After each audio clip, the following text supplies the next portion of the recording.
अस्सलाम वालेकुम। Welcome to our channel name Urdu by Adeel. मैं हूं आपका दोस्त अदील। बात करेंगे नाम फ़ातिमा के बारे में।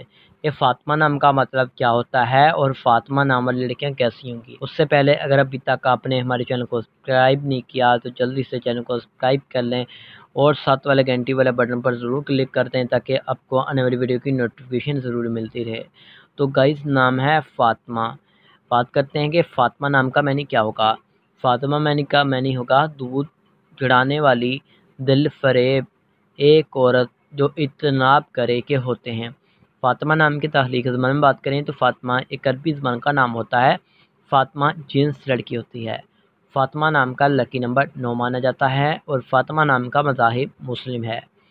फ़ातिमा नाम के हामी नंबर्स के बारे में बात करें तो 3, 7, 12 और 21 होते हैं। फ़ातिमा नाम का बेहतरीन वक़्त 11 PM से लेकर 1 AM तक होता है। फ़ातिमा नाम के माफ़ी दिन में जुमेरात और मंगल शामिल है। फ़ातिमा नाम वाली लड़कियों के बारे में बात करें तो आप अपनी ज़िंदगी को हर लिहाज से बेहतर अंदाज में गुजारना चाहती हैं। आप लाइफ में कामयाब और सक्सेसफुल होना चाहती हैं। फ़ातिमा नाम के मुआफ़ी दातों में कांसी भी शामिल होगी और इस नाम के लकी कलर्स में पीला, सब्ज़ और सुर्ख रंग भी शामिल है। इस नाम के माफ़ी पत्र में फ़रोज़ी, नीलम, रूबी और नीलम बदल शामिल होंगे। उम्मीद करेंगे कि आज की वीडियो आपको ज़रूर पसंद आई होगी।